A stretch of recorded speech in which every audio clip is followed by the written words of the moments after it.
చందమామ కథలు. మంత్రి కొడుకు. టర్కీ దేశంలో ఒక సుల్తాన్కు అనేక మంది భార్యలు ఉండేవారు. వాళ్ళకి 40 మంది కొడుకులు ఉండేవారు. వారందరిలోకి చిన్నవాడికి పెళ్ళిళ్ళు రాగానే సుల్తాన్ తన 40 మంది కొడుకులను పిలిచి, ఇక మీరందరూ పెళ్లిళ్ళు చేసుకోండి అని చెప్పాడు. సుల్తాన్ కొడుకులందరూ ఒక తల్లి బిడ్డల్లాగా ఎంతో అన్యోన్యంగా ఉండేవారు. అందుచేత వారు తమలో తాము మాట్లాడుకుని ఒక నిర్ణయానికి వచ్చి, తమ తండ్రితో 40 మంది అక్క చెల్లెళ్ళు ఎక్కడైనా ఉండే పక్షంలో మేము వాళ్ళని పెళ్లాడతాం అన్నారు. ఒక్క కుటుంబంలో 40 మంది అక్క చెల్లెళ్ళు దొరకడం సాధ్యమా అన్నాడు సుల్తాను. సాధ్యం కాకపోతే మేం పెళ్లి చేసుకోం అన్నారు సుల్తాన్ కొడుకులు ఏకకంఠంగా. వారి పట్టుదల చూసి సుల్తాను తన దేశమంతటా చాటింపు వేయించాడు. 4 మూలలకు తన భటులను పంపి ఎక్కడైనా 40 మంది అక్క చెల్లెళ్ళు ఉన్నారేమో తెలుసుకురమ్మన్నాడు. 39 మంది అక్క చెల్లెళ్ళు ఉన్న కుటుంబం కూడా కనిపించింది, కానీ 40 మంది గల కుటుంబం దేశంలో ఎక్కడా కనబడలేదు. ప్రపంచం గొడ్డుపోయిందా ఏమిటి? భూమి మీద ఇంకా అనేక దేశాలు ఉన్నాయి కదా, అన్ని దేశాలు గాలించి 40 మంది అక్క చెల్లెళ్ళు ఎక్కడ ఉంటే అక్కడే పెళ్లాడతాం అన్నారు సుల్తాన్ కొడుకులు. విధి లేక సుల్తాన్ సరే అన్నాడు. తన కొడుకులు దేశాటనకు బయలుదేరేటప్పుడు ఆయన వారి వెంట తన పెద్ద వజీరు కొడుకును తోడుగా పంపుతూ వారందరికీ ఈ విధంగా హెచ్చరిక చేశాడు. మన దేశపు సరిహద్దు దాటి కొంత దూరం వెళ్ళాక ఒక బావి వస్తుంది. అక్కడ మీరు రాత్రి నిద్ర చేయకండి. ఇంకా కొంత దూరం వెళ్ళాక ఒక మజిలీ స్థలం వస్తుంది. అక్కడ కూడా నిద్ర చేయకండి. ఆ తరువాత ఒక ఎడారి వస్తుంది. ఆ ఎడారి దాటేదాకా ఎక్కడా నిద్ర చేయకండి. సుఖంగా వెళ్ళిరండి అని దీవించి పంపాడు. సుల్తాన్ దీవెన పొంది ఆయన కొడుకులు, మంత్రి కొడుకు గుర్రాలెక్కి ప్రయాణమయ్యారు. సరిహద్దు దాటి బావి వద్దకు చేరేసరికి సాయంకాలం అయింది. అక్కడ వారు భోజనాలు చేసి కొంతసేపు విశ్రాంతి తీసుకున్న మీదట సుల్తాన్ పెద్ద కొడుకు, నేను బాగా అలిసిపోయాను, ఇవాళకి ఇక ప్రయాణం చేయలేను, ఈ రాత్రికి ఇక్కడే పడుకుందాం అన్నాడు. ఇక్కడ నిద్ర చేయవద్దని సుల్తాన్ గారు మరీ చెప్పారు కదా అన్నాడు మంత్రి కొడుకు. 41 మంది ఉన్నాం, మనకేం అపాయం వస్తుంది అన్నారు సుల్తాన్ కొడుకులందరూ. వాళ్ళు ఆ రాత్రి అక్కడే పడుకుని సుఖంగా నిద్రపోయారు. ఒక్క మంత్రి కొడుకు మాత్రం కళ్ళల్లో ఒత్తులు వేసుకుని మేలుకున్నాడు. అర్ధరాత్రి కాబోతుండగా అతడికి ఏదో అలికిడి వినిపించింది. అతడు కత్తి దూసి లేచి కూర్చుని అంత దూరంలో పెద్ద 7 తలల పామునొకదాన్ని చూశాడు. అతను కత్తి చెడిపిస్తూ దానిపైన కలియబడ్డాడు. ఇద్దరికీ కొంత సంఘర్షణ జరిగాక అతడు తన కత్తితో పాము తలలు ఒక్కొక్కటిగా నరకసాగాడు. దాని తలల్లో 6 తెగిన చోటనే పడ్డాయి, కానీ దాని 7వ తల మటుకు దొర్లుతూ వెళ్లి బావిలో పడింది. అలా జరగడానికి కారణమేమిటో తెలుసుకుందామని అతను ఒక పెద్ద మోకు తెచ్చి దాని చివర బావి పక్కన ఉన్న రాతికి గట్టిగా కట్టి 2వ చివర తన నడుముకు చుట్టుకొని ఆ మోకు సహాయంతో బావి అడుగు దిగాడు. అడుగును చేరేసరికి అతనికి ఎదురుగా ఒక పెద్ద తలుపు కనిపించింది. ఆ తలుపు తెరిచేసరికి కొంచెం దూరాన చాలా అందమైన భవనం కనిపించింది. మంత్రి కొడుకు ఆ భవనంలోకి ప్రవేశించి నడవల వెంబడి నడవసాగాడు. నడవలకు 2 పక్కలా గదులున్నాయి. ఒక్కొక్క గదిలోనూ ఒక్కొక్క అందమైన యువతి ఉన్నది. మొత్తం 40 గదుల్లోనూ 40 మంది అందగత్తెలు ఉన్నారు. వారు మంత్రి కొడుకు అక్కడికి రావడం చూసి చాలా భయపడ్డారు. మీకు వచ్చిన భయమేమీ లేదు. నేనింతకు ముందే 7 తలల నాగేంద్రుణ్ణి చంపాను. ఒక తల బావిలోకి దొర్లితే దాని వెనుకగా నేను కూడా దిగి వచ్చాను అన్నాడు అతను. ఆ మాట వినగానే వాళ్ళు, మా చెర విడిపోయింది, ఇక మేము ఇక్కడ ఉండం, మేము 40 మందిమి అక్క చెల్లెళ్ళం, అందుచేత మమ్మల్ని అందరినీ నీ వెంట తీసుకుని పో అన్నారు. కొంచెం ఓపిక పట్టండి, నేను త్వరలోనే మళ్ళీ వచ్చి మీ విషయం ఆలోచిస్తాను అంటూ మంత్రి కొడుకు అక్కడి నుండి కదిలి తాడు సహాయంతో తిరిగి భూమి మీదకు వచ్చేశాడు. సుల్తాన్ కొడుకులందరూ గాఢ నిద్రలో ఉన్నారు. అతను కూడా తన స్థానంలో పడుకొని వెంటనే నిద్రపోయాడు. సుల్తాన్ కొడుకులు తెల్లవారి నిద్రలేచి హాయిగా నిద్ర పట్టింది. నాన్నగారు నిష్కారణంగా మనల్ని భయపెట్టారు, ఇక నడక సాగింతాం అన్నారు. మంత్రి కొడుకు వారితో పాము మాట చెప్పనే లేదు. వాళ్ళు ఆ రోజల్లా ప్రయాణం చేసి సాయంకాలానికి మజిలీ చేరుకున్నారు. ఈ రాత్రి ఇక్కడ గడపడానికి దివ్యంగా ఉంది అన్నాడు సుల్తాన్ పెద్ద కొడుకు. మీరు మళ్ళీ సుల్తాన్ గారి హెచ్చరికను మరుస్తున్నారు అని మంత్రి కొడుకు జ్ఞాపకం చేశాడు. ఆయన హెచ్చరికలకు ఏమొచ్చలే, ఆ బావి దగ్గర నిద్ర చేయవద్దన్నాడు, చేశాం, ఏం నష్టం వచ్చింది అన్నారు సుల్తాన్ కొడుకులు. ఆ రాత్రికి వాళ్ళు ఆ మజిలీ ప్రదేశంలోనే పడుకుని నిద్రపోయారు. మంత్రి కొడుకు మాత్రం కన్ను ముయ్యనే లేదు. తిరిగి అర్ధరాత్రి వేళ మరొక 7 తలల పాము కిందటి రాత్రి వచ్చిన దానికన్నా బాగా పెద్దది, మరింత భయంకరమైనది వచ్చింది. మంత్రి కొడుకు ఎంతో తెగువగా దానితో కలియబడి చాలాసేపు పోరాడి ఎలాగైతేనే దాని 7 తలలు వరుసగా నరికేశాడు. ఈసారి కూడా దాని 7వ తల దొర్లుతూ చాలా దూరం వెళ్ళి ఒక బావిలో పడిపోయింది. మంత్రి కొడుకు ఆ బావిలో కూడా దిగి అక్కడ కనిపించిన వాకిలి తెరిచి మరొక పెద్ద భవనాన్ని చూశాడు. అందులో కూడా 40 గదులు ఉన్నాయి.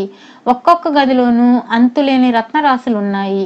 మంత్రి కొడుకు తిరిగి పైకి వచ్చి తన స్థానంలో పడుకుని తెల్లవారేదాకా నిద్రపోయాడు. తెల్లవారి అందరూ లేచి ప్రయాణమై అనేక కొండలు లోయలు దాటి సాయంకాలానికి ఒక ఎడారిని చేరుకున్నారు. అక్కడ వారు కడుపు నిండా తిని రాత్రికి విశ్రమించాలని నిర్ణయించుకున్నారు. ఈసారి కూడా మంత్రి కొడుకు వారిని హెచ్చరించాడు గాని వాళ్ళు అతని హెచ్చరికలను ఏమీ లక్ష్య పెట్టక అక్కడే పక్కల పరుచుకొని పడుకున్నారు. వారికి ఇంకా నిద్ర పట్టక ముందే భూకంపం వచ్చినట్లు, కొండలు చెలించినట్లు అయింది. ఒక బ్రహ్మాండమైన 7 తలల పాము అతి భయంకరమైన ఆకారంతో అంత దూరాన ప్రత్యక్షమై నోళ్ల మంటలు గక్కుతూ, మీలో నా తమ్ముళ్లను చంపిన వాడెవడో వాణ్ణి పంపండి, వాణ్ణి ఇప్పుడే పిప్పి చేసేస్తాను అని గర్జించింది. సుల్తాన్ కొడుకులు ఆ మహాసర్పాన్ని దాని మాటలను విని గడగడా వణికిపోయారు. ఆ పాముని ఎదుర్కోవడంలో వాళ్ళు తమకేమీ సహాయపడలేరని గ్రహించి మంత్రి కొడుకు వారితో, మీరు వచ్చిన దారినే వెనక్కు వెళ్ళండి, మజిలీ స్థలంలో ఫలాని చోట ఒక బావి ఉంది, అందులోకి దిగితే ఒక ద్వారము, దాని అవతల ఒక గొప్ప భవనము కనిపిస్తాయి. ఆ భవనంలో 40 గదులున్నాయి. ఒక్కొక్క గదిలోనూ రత్నరాశులున్నాయి. వాటిని తీసుకోండి. మొదటి రాత్రి మనం పడుకున్న చోటు కూడా బావిలోకి దిగితే మరొక భవనం కనిపిస్తుంది. అందులో 40 మంది అక్క చెల్లెళ్ళు చాలా అందమైన వాళ్ళు ఉన్నారు. వాళ్ళను వెంట పెట్టుకుని పోయి మీరు పెళ్లిళ్ళు చేసుకోండి. నేను ఈ పాము సంగతి తేల్చగలిగితే మీ వెనకే వస్తాను, లేకపోతే నా మీద ఆశలు పెట్టుకోవద్దు అన్నాడు. మంత్రి కొడుకు ఆ మాట అన్నదే చాలన్నట్టుగా సుల్తాన్ కొడుకులు వచ్చిన దారి పట్టారు. మంత్రి కొడుకు కత్తి దూసి పాముతో తలపడ్డాడు. ఇద్దరికి గంటల తరబడి మహా దారుణమైన యుద్ధం సాగింది. ఇద్దరి బలము క్రమంగా క్షీణించిందే తప్ప ఒక్కరిది పైచెయ్యి కాలేదు. ఆ కుర్రవాణ్ణి చంపే శక్తి తనకు లేదని గ్రహించిన మహాసర్పం అతడి నాశనానికి మరో ఉపాయం ఆలోచించి, కొంచెం ఆగు, మనం రాజీ పడదాం అన్నది. రాజీయా? ఏ విధంగా అని అడిగాడు మంత్రి కొడుకు. ఇరాన్ దేశపు చక్రవర్తి కూతుర్ని తెచ్చి నాకు అప్పచెప్పావంటే నాకు నీతో పేచీ లేదు అన్నది సర్పం. అక్కడికి పోవడం ఎలాగా అని మంత్రి కొడుకు అడిగాడు.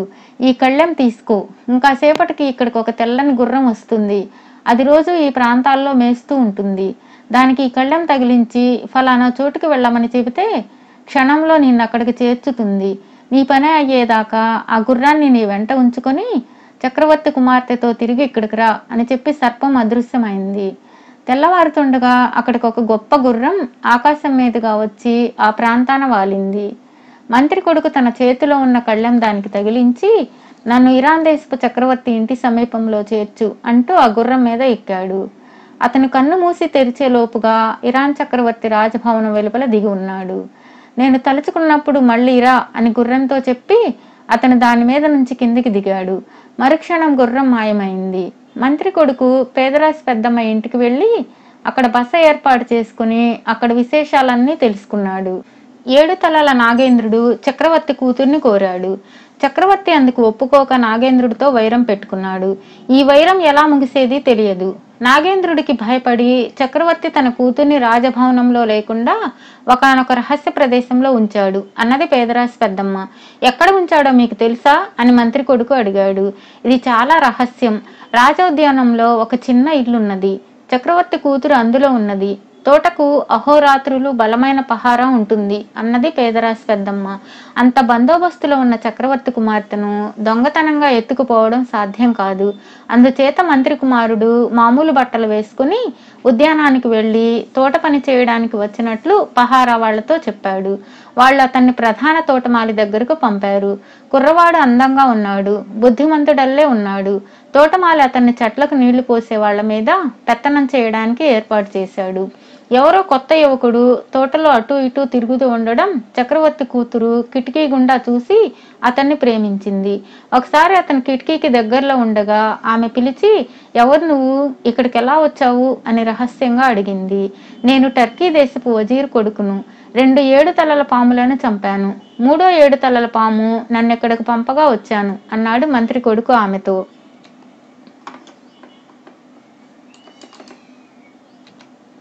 7 తలల పాము పేరు చెప్పగానే చక్రవర్తి కుమార్తె ముఖం పాలిపోయింది. భయపడకు, నువ్వు నా వెంట వచ్చావంటే మనం ఏదో ఉపాయం చేసి ఆ పామును చంపవచ్చు అన్నాడు మంత్రి కొడుకు. ఆమె అతనిలో పూర్తి విశ్వాసం ఉంచి ఆ రాత్రి అతని వెంట బయలుదేరింది. ఇద్దరు ఉద్యానవనం వెనుక మార్గంగా బయటకు వచ్చి కాలినడకన రాజనగరం దాటి ఎడారి ప్రాంతానికి చేరుకున్నారు. దారిలో మంత్రి కొడుకు చక్రవర్తి కుమార్తెతో, ఈ సర్పం ప్రాణం ఏదో రహస్య స్థానంలో ఉన్నది, లేకపోతే నేను దాన్ని సులువుగా చంపి ఉందును.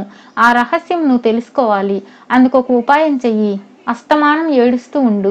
ఎందుకు ఏడుస్తున్నావు అని అడిగితే, నీకందరూ శత్రువులే, ఎవరు ఏ క్షణాన చంపేస్తారో అప్పుడు నా గతేం కాను, నన్ను నా తండ్రి తిరిగి రానివ్వడు అని మరింత గట్టిగా ఏడువు. నీ ఏడుపు పోగొట్టడానికి పాము తన ప్రాణ రహస్యం చెప్పేస్తుంది, దాన్ని నాకు తెలియజేయి అన్నాడు. చక్రవర్తి కూతురు అతను చెప్పినట్లే సర్పం వద్ద నాటకం ఆడి ఆ సర్పం యొక్క ప్రాణాలు సముద్రం అవతల ఒక కోటలో ఉండే సింహం కడుపులో ఉన్నట్లు తెలుసుకున్నది. ఈ సంగతి తెలియగానే మంత్రి కొడుకు తన వద్ద ఉన్న కళ్ళాన్ని పైకి తీసి గుర్రాన్ని తలుచుకున్నాడు. తక్షణమే అది వచ్చి వాలింది. మంత్రి కొడుకు దాని మీద ఎక్కి రెప్పపాటు కాలంలో సముద్రం అవతల ఉన్న కోట దగ్గర దిగాడు. అతను కోటలోకి ప్రవేశించగానే గాండ్రమంటూ ఒక సింహం అతని పైన పడింది. అందుకు సిద్ధంగానే ఉన్న మంత్రి కొడుకు తన కత్తితో ఒక్క వేటున దాని తల నరికి దాని పొట్టను చీల్చాడు. అందులో నుండి ఒక పావురం బయటకు వచ్చి ఎగిరిపోబోయింది. అదృష్టవశాన మంత్రి కొడుకు దాన్ని పట్టుకోగలిగాడు. అతను మళ్ళీ గుర్రం మీదనే సర్పం ఉండే చోటికి ఆ పావురంతో సహా తిరిగి వచ్చాడు. అతని చేతిలో ఆ పావురాన్ని చూడగానే సర్పానికి దడ పుట్టింది. నా ప్రాణం, ఒక్కసారి దాన్ని నా చేతికి నిమిరి సంతోషిస్తాను అన్నది సర్పం. మంత్రి కొడుకు మోసం గ్రహించలేక ఆ పావురాన్ని సర్పానికి ఇవ్వబోయాడు. చక్రవర్తి కూతురు చప్పున ముందుకు వచ్చి ఆ పావురాన్ని మంత్రి కొడుకు చేతి నుండి లాక్కొని దాన్ని మెడ విరిచి చంపి అవతల పారేసింది. వెంటనే 7 తలల మహాసర్పం చచ్చి పడిపోయింది. మంత్రి కొడుకు చక్రవర్తి కూతురుతో సహా గుర్రం మీద ఇరాన్ చక్రవర్తి ఇంటికి వెళ్ళాడు. తన ప్రబల శత్రువైన మహాసర్పం చచ్చిపోయిందని విని చక్రవర్తి పరమానంద భరితుడై తన కుమార్తెను దాని బారి నుండి కాపాడిన మంత్రి కొడుకు ఇచ్చి పెళ్లి చేశాడు.